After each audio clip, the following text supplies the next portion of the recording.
Ich wusste sofort, wie ich meine Bewerbungsmappe machen muss. Nein.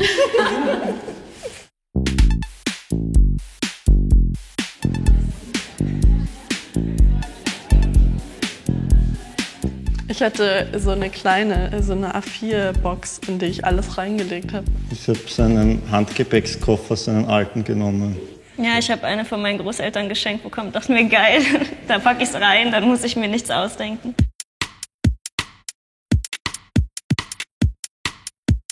Also bei einer Dramaturgie denke ich jetzt eher so an diese Spannungskurve. Aber ich könnte mir vorstellen, dass es nicht in der Mitte die allerbesten Arbeiten sein müssen, sondern vielleicht erstmal am Anfang eine sehr gute Arbeit, dass man überhaupt Bock hat, sich das anzuschauen. Und am Ende aber auch auf jeden Fall eine sehr gute Arbeit, damit man irgendwie das gut in Erinnerung behält.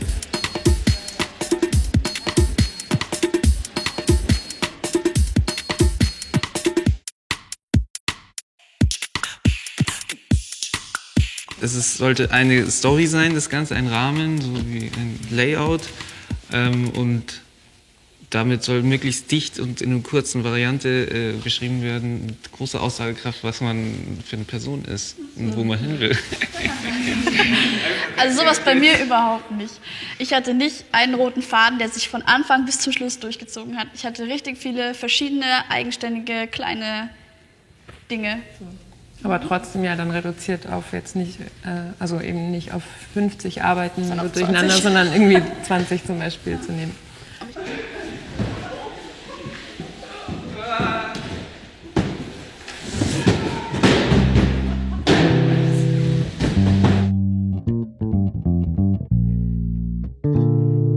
Also, dass man nicht so sehr darauf schaut, wie haben andere das gemacht, sondern einfach seinen ganz spezifischen Weg findet, wie man das machen könnte. Ja, und deswegen macht es auch echt gar keinen Sinn, irgendwie Sachen zu zeichnen, wo man halt denkt, ja gut, das muss jetzt rein, das habe ich irgendwo gehört, sondern eben wirklich die Sachen dann, die einen interessieren oder die Themen, die einem Spaß machen. Und das sieht man dann auch, denke ich, im Ergebnis. Auch ruhig Experimente oder so, ne? Also das ist ja auch gut, also man muss es ja noch nicht alles gut können oder gut beherrschen.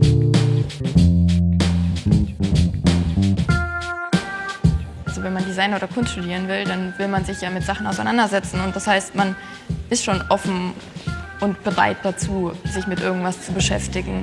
Ich denke, irgendwie setzt sich unsere Welt ein bisschen aus diesen Themen zusammen und dann irgendwas davon wird man bestimmt bearbeiten.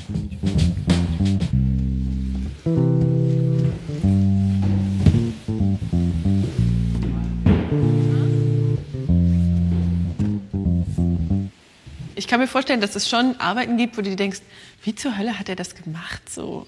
Ich glaube, das ist schon mal gut, wenn man es schafft, dass man sich diese Frage stellt, weil das bedeutet, ich nehme mir Zeit für ein Bild, aber gleichzeitig ist es auch gut, wenn man das vielleicht rauskriegt. So. Dokumentieren der Arbeitsschritte ist sowieso in kreativer Arbeit, Dokumentation ist alles super wichtig, immer Fotos machen. Ja, genau. Genauso beim Mappenprozess und wenn es eine Arbeit ist, bei der der Prozess spannend ist und vielleicht sogar der Prozess eigentlich das Hauptwerk ist, dann ist es super, solche Fotos zu haben und wenn die Arbeit, also ist nicht für alle Arbeiten, aber wenn die Arbeit das hergibt, dann kann man auch einfach nur den Herstellungsprozess dokumentieren.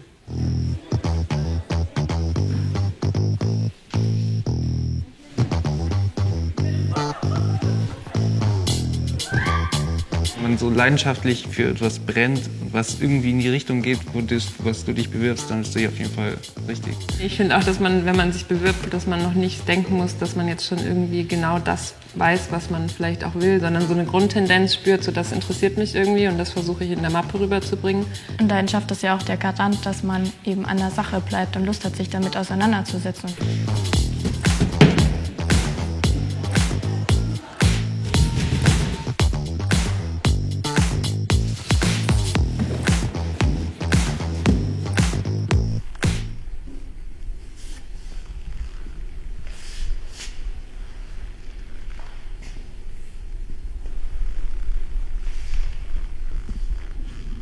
Ich probiere nicht was, wo ich vorher schon weiß, ob es funktioniert oder nicht, sondern ich probiere was, wo ich es wirklich nicht weiß. Zum Beispiel kann ich jetzt meinen Schuh auf 2 Streichhölzer stellen. Das Also halt wirklich ernsthaft ausprobieren und nicht nur so tun, als ob man was ausprobiert. Dass man nicht so hin und her springt von einer Idee zur nächsten, sondern auch mal sich mit irgendwas vertiefen kann. Und das ist dann schon eine intensive Auseinandersetzung. Also, dass ich eine Wahl treffe in meinen Entscheidungen, dass ich irgendwie auch den Mut habe, da immer weiterzumachen und mich nicht abstecken zu lassen im Prozess.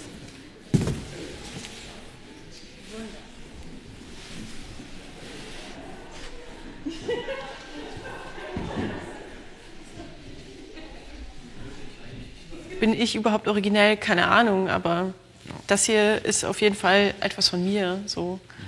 Vor allem gibt es auch viele, da ist es gar nicht so sichtbar und offensichtlich und sie sind sich selbst gar nicht dessen bewusst. Aber dann gibt es Menschen, die das sehen und die das dann so ein bisschen rauskitzeln. Das ist eine total schöne Erfahrung und deswegen sollte man sich davon gar nicht abschrecken lassen.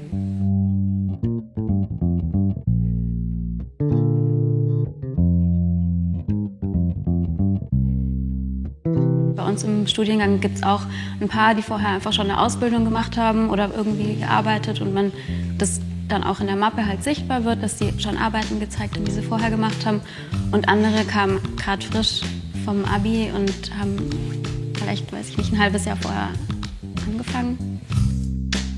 Naja, ich glaube, Interesse ist viel wichtiger als Erfahrung. Also ich meinte ja vorhin schon, ich glaube, wenn man nicht zeichnen kann, dann ist das auch okay. Ja, ich habe schon viel gezeichnet, aber nicht. Also es sind eher Skizzen. Viele Skizzenbücher hatte ich drin, weil ich die halt führe und weil ich halt das Zeichnen zum Nachdenken nehme, aber halt nicht so verkrampft, oh ja, ich muss jetzt da erst eine Zitrone und ich will jetzt irgendwie aus irgendeinem unerfindlichen Grund diese blöde Zitrone abbilden und bin der Meinung, ich müsste das jetzt mit irgendeinem Stift machen. Also wenn da kein Interesse hintersteckte, dann zeichnet man auch irgendwie nicht.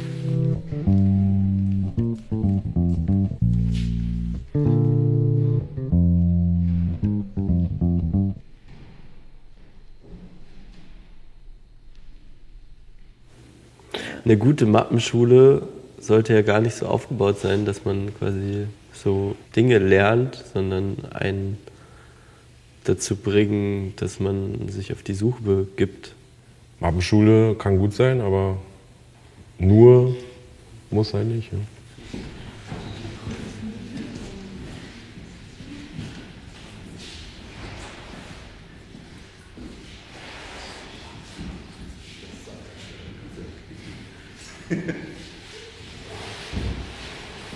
Ich habe auch Sachen reingesetzt, wo ich sagen würde, das konnte ich jetzt nicht wirklich gut, aber ich hatte trotzdem Spaß dran. Oder es ist etwas, was ich lernen wollte. So. Und das ist ja, wieso man hierher kommt, wenn man was lernen will. Nicht, weil man schon alles kann.